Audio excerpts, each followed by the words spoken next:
Səhər odu gün işığı, yıxım odu gecə-gecə. Onu gezib aramışam, qapı-qapı, küçə-küçə. Düşünürəm içə-içə, onu salıb ürəyimə.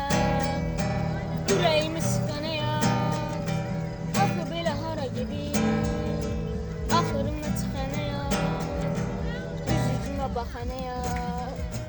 Gizlincə aranı vurub, bizi ayırıb, məni bir yana çəkib atıb o birini bir tərəfə.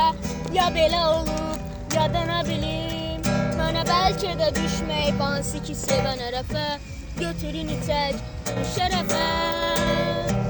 Gizlincə aranı vurub, bizi ayırıb, məni bir yana çəkib atıb o birini bir tərəfə. Ya belə olub, ya da nə bilim, mənə bəlkə də düşməyib hansı ki sevən ərəfə. Götürün içək şərəfə. Gizlincə aranı vurub, bizi ayırıb, məni bir yana çəkib atıb o birini bir tərəfə. Ya belə olub, ya da nə bilim, mənə bəlkə də